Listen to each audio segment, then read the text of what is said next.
Une fillette de 10 ans a accouché, mais le jour de l'accouchement, le médecin a fait une découverte choquante. Salut à tous et bienvenue sur AZ237. Nouria et Albert formaient une famille heureuse avec leur fille Sia, âgée à peine de 10 ans. Mais un jour, la tranquillité de leur vie a été brusquement interrompue lorsqu'ils ont remarqué le ventre gonflé de leur petite fille. Ils n'avaient jamais remarqué cette situation auparavant. Ils ne savaient pas comment cela s'était produit. D'un moment à l'autre, et avec beaucoup d'inquiétude, ils se sont rendus immédiatement à l'hôpital, où la fille a été prise en charge par un médecin, qui, après avoir effectué quelques tests, a livré des résultats fâcheux. Nouria et Albert, je dois vous informer que Sia en est à son 3e mois de grossesse, a déclaré le médecin. En entendant cela, les parents ont pâli de peur. Ils n'ont pu dire un mot pour signifier à quel point ils étaient impressionnés. Il est de mon devoir de vous dire, en outre, que j'ai informé les autorités compétentes de ce cas parce que la femme enceinte est mineure. Les médecins ont continué en disant « Ils sont déjà en route ». Les parents scandalisés ont perdu le contrôle de leurs gestes. Ils se tiraient les cheveux, marchaient d'un endroit à l'autre et criaient de désespoir. C'est alors qu'Albert a saisi violemment le professionnel de santé par l'étiquette de son tablier et lui cria « Vous mentez, dites-moi que ce n'est pas vrai, ce n'est pas possible ». À ce moment précis, les forces de l'ordre sont arrivées. « Ne bougez plus, lâchez cet homme tout de suite », s'est exclamé l'un d'eux. Déduisant qu'il s'agissait du père de Sia, il ajouta « Vous êtes en état d'arrestation en tant que principal suspect d'avoir enceinté votre fille. »« Mais comment? Qu'est-ce que vous dites? Comment pouvez-vous penser à dire une chose pareille ?» demanda Albert avec colère. « Vous avez le droit de garder le silence. Tout ce que vous direz pourra être retenu contre vous devant un tribunal. Vous avez le droit d'être assisté par un avocat pendant votre interrogatoire. Et si vous n'avez pas les moyens d'en avoir un, on vous en attribuera un, » répondit le policier. À sa mauvaise surprise, Albert a été arrêté et transféré au poste de police. Mais il a été immédiatement relâché, car grâce au résultat d'un test ADN appliqué à l'enfant en cours de développement, on a découvert qu'il n'était pas le père. Les jours passaient dans un désespoir extrême. Tout le cercle familial cherchait à savoir directement auprès de la petite Sia qui était la cause de la grossesse. Mais elle ne comprenait même pas ce que ce mot signifiait. C'est quoi d'être enceinte? C'est être attachée par un long et mince fil. Pourtant je suis libre, regarde comme je bouge, s'est exclamé l'enfant en agitant ses membres. Dès lors, l'identité de la personne responsable est devenue un véritable mystère. Et lorsqu'ils étaient seuls, les parents endeuillés tentaient de trouver une solution. « Je me sens impuissant face à la situation qui nous afflige », s'exclama Albert avec tristesse. Et d'ajouter « Je ne sais pas qui est responsable du malheur qui est arrivé à notre Sia, mais je jure que si je le découvre, je pose mes mains sur lui et il se souviendra de moi pour le reste de sa petite vie. Je l'achèverai immédiatement. » Mon amour, je suis également très angoissée. Notre fille ne mérite pas ça. À plusieurs reprises, je sens que la colère m'envahit et me donne envie de fouiller le ciel, la mer et la terre à la recherche de cet animal. Mais nous devons garder espoir pour trouver le responsable de cet acte malheureux. Tu as raison, Nouria. J'ai déjà interrogé notre fille depuis que nous avons appris sa grossesse. Mais je n'ai absolument rien obtenu. Les autorités policières, judiciaires et sanitaires ont fait de même, mais elles n'ont rien obtenu non plus. Je soupçonne également son professeur de mathématiques, mais lui aussi a été soumis à des tests ADN et il s'est avéré être innocent. Pour ma part, je pense que la personne qui lui a fait ça appartient à notre cercle le plus proche de famille et d'amis. Je ne voudrais pas avoir de mauvaises pensées à l'égard de l'un ou l'autre d'entre eux. Mais on a toujours su, et les statistiques le prouvent, que dans ce genre de cas, ce sont les connaissances qui interviennent. Oh mon Dieu, si c'est le cas, c'est terrible. Et tu as pensé à quelqu'un en particulier? J'ai 2 suspects principaux. L'un d'eux est le chauffeur du transport scolaire qui emmène Sia à l'école et la ramène ensuite de cet établissement à notre domicile. Oh, tu veux parler de Monsieur Guacam? Exactement. Et mes soupçons se fondent sur le fait que notre petite fille est la première qu'il prend le matin et la dernière qu'il dépose le soir. Il a donc un peu de temps pour profiter d'elle. Tu as raison, Nouria, nous devons rapporter cette question le plus rapidement possible. Je vais le faire immédiatement. Mais d'abord, j'aimerais savoir qui est l'autre suspect. Je te le dirai avec toute la douleur de mon cœur, mais j'ai aussi pensé que le père de cette créature est l'un de ses oncles. Je veux dire, ton frère Juan. Je pense aussi que ça pourrait être lui, interrompit Albert.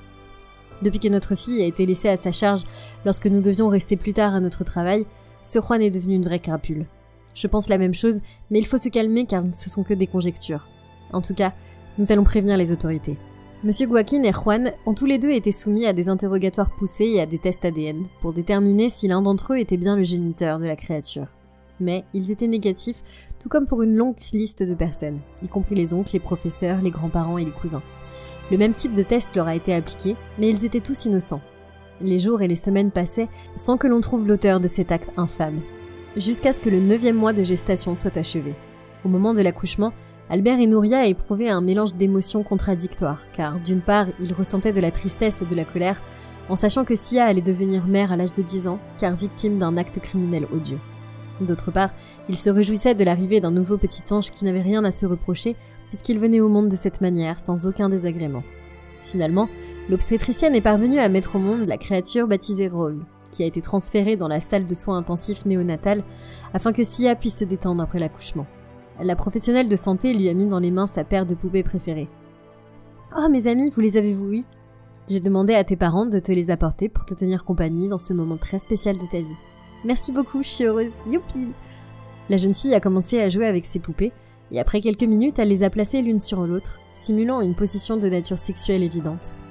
Les médecins étaient totalement surpris et en ont profité pour poser des questions sur chacune d'entre elles. « Sia, tu peux me dire qui sont tes amis ?»« Eh bien sûr que oui.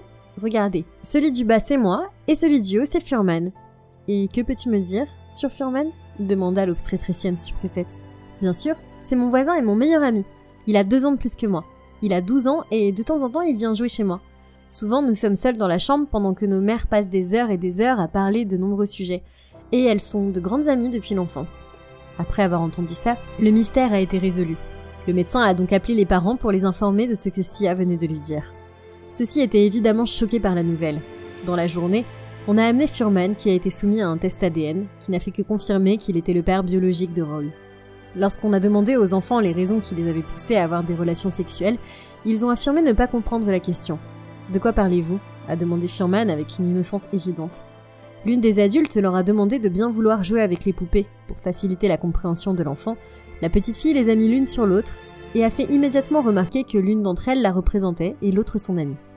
C'est juste un jeu amusant auquel on joue habituellement lorsque nos mères se retrouvent chez Sia. Il y a quelque chose qui va pas avec ? Les paroles de Furman montraient qu'il était sincère. De plus, le garçon ne montrait aucune altération de son humeur. Il ne connaissait pas les conséquences d'un tel acte d'intimité. Et les adultes ont beau essayer de s'attarder sur le problème en leur demandant s'ils avaient imité cette scène des poupées parce qu'ils y voyaient leurs parents ou s'ils avaient vu un film, ils ont répondu seulement qu'ils n'avaient suivi l'exemple de personne. Et au début, tout a été improvisé comme dans n'importe quel jeu. Sans plus attendre, l'interrogatoire était terminé et chacun est rentré chez soi une semaine après l'accouchement dans le calme et la tranquillité. Car pour Nouria et Albert, le nouveau membre de la famille était une sage décision du ciel et ils l'ont accueilli avec une gratitude éternelle. Père Céleste, nous savons très bien que c'est ta volonté et non la nôtre. C'est pourquoi nous sommes fidèles serviteurs du Christ. Nous demandons de bénir ma fille Sia et mon petit-fils. Toute personne qui n'a pas facilement fait l'expérience de votre grande puissance croirait qu'il s'agit d'une véritable aberration. Ah mon Dieu, mais Nouria et moi comprenons que les humains ne pourront jamais comprendre certaines décisions divines. Nous voulons aussi nous excuser de nous être méfiés de nos proches, de nos voisins et de nos amis, ce qui prouve que nous sommes des êtres limités qui ne se basent que sur des points de vue erronés, et surtout sur des préjugés et des préventions à l'égard d'autrui. Aie pitié de nous, Seigneur, pour nous permettre de trouver le bon chemin. Bien des années plus tard, Sia et Furman, dès leur majorité, ont décidé d'unir leur vie dans un mariage qui dure encore aujourd'hui, puisqu'ils s'aimaient depuis leur tendre enfance. Raoul n'est donc rien d'autre que le fruit de l'amour qui s'était éveillé en eux dès leur plus jeune âge. Aujourd'hui, ils forment une famille immensément heureuse avec leur fils et un autre qui est sur le point de naître. Quelle est votre opinion au sujet de cette histoire ? Dites-le nous dans les commentaires. Nous voici arrivés au terme de cette vidéo, merci de l'avoir regardée jusqu'à la fin. Surtout, n'oubliez pas de la liker et de la partager autour de vous. À très bientôt sur AZ237.